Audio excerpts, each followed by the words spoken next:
it's a single agenda party and it's all about corruption. But as a intellectual party, we need to, as you said, I mean, there have been policies in other sectors. So what are the plans of getting it into the media?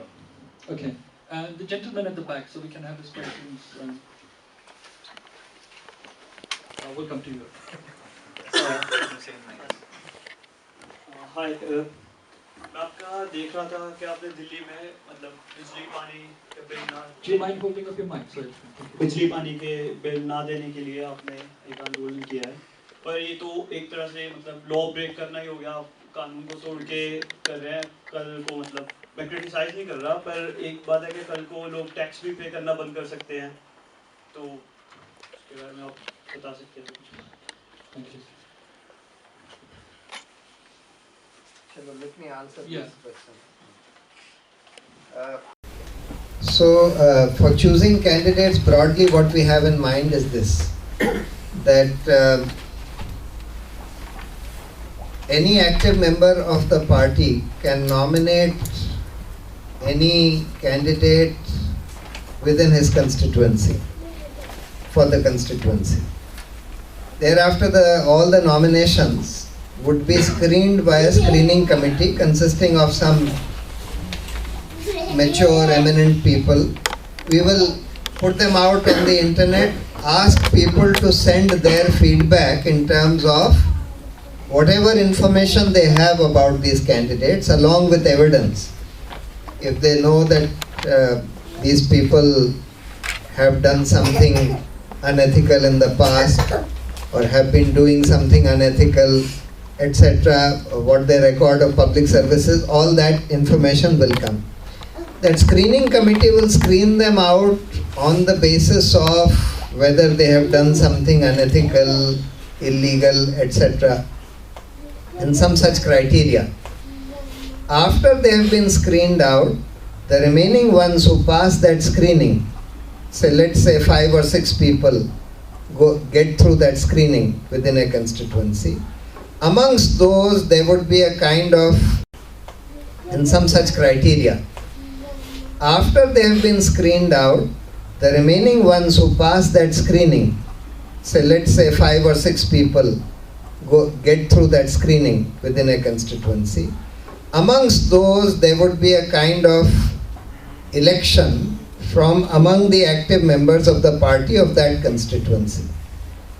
So that will allow us to judge as to which of these candidates is relatively the most popular and therefore has the best chance of winning in that constituency. So this is broadly the process that we have thought of. Of course, I know that this is not going to be easy to implement. There could be all kinds of problems in screening, even thereafter in elections, etc., among the active party active members.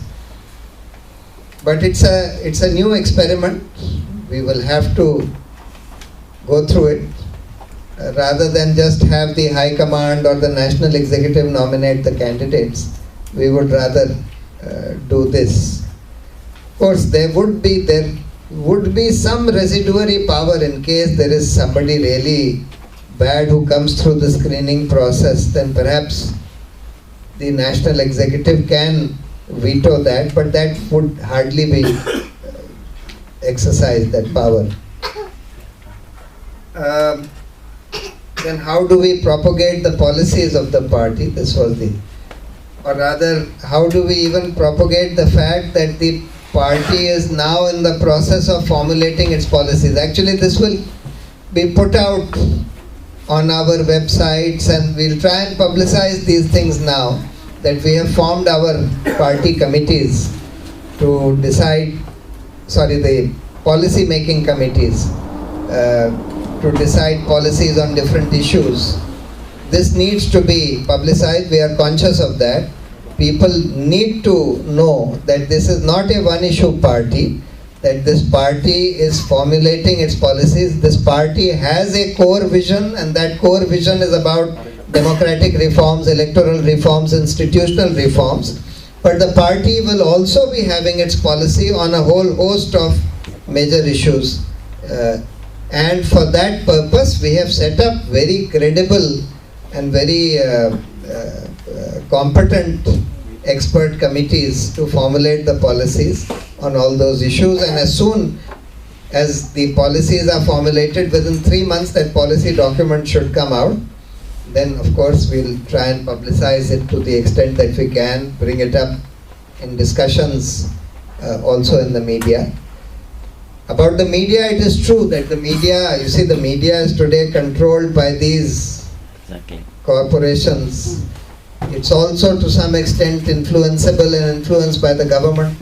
But despite that, they are not being able to black us out entirely. We do get some reasonable coverage in the media. We still get reasonable coverage, though we don't get the kind of coverage that we were getting earlier. But still we get reasonable coverage, and as a result of which, as a result of the earlier coverage that we have got, and even as a result of the current coverage that we get in the media, and as a result of our other propagation through the social media, etc., our party today enjoys a fairly high profile in the country. That's why I was saying that people don't vote for a good party or a good candidate unless they see that he has some chance of winning. I think we have crossed that threshold where, at least in Delhi, we will definitely be seen as a party which can win. So therefore, people will not vote for us thinking that, arey, what's the point, these are good people but they are not going to win. I don't think that will happen, at least in Delhi.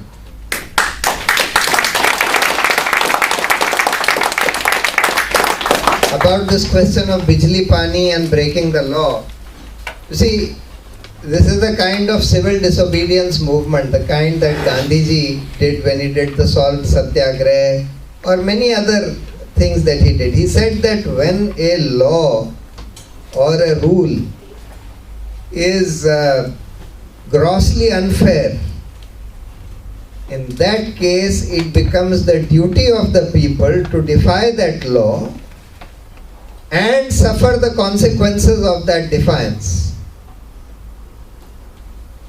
We are not saying that we will engage in any violence or create any other kind of disorder. We are only saying, and that is because we have studied this whole electricity sector and the water sector and what is happening there, and we have found that the tariffs are going up or have gone up because of enormous corruption. That the tariffs can be brought down by at least 40% if that corruption was not there. So therefore, in these circumstances, and because they affect the common people very, very significantly, water and electricity tariffs, that is why this kind of civil disobedience movement is being undertaken. Of course, in civil disobedience, people have to be prepared to suffer a little bit for that. Gandhiji used to say, well, that means ki you can send me to jail, so send me to jail. Here what they will do is they might cut off your electricity for a for some time. Even if you have to suffer that, you should be prepared to suffer that. You see, because unless people are able to bring themselves to a situation where they are prepared to suffer a little for standing up for a public cause or a public issue, this country is not really going to be able to achieve this kind of revolutionary transformation that it requires, and it will continue to be headed towards that anarchy.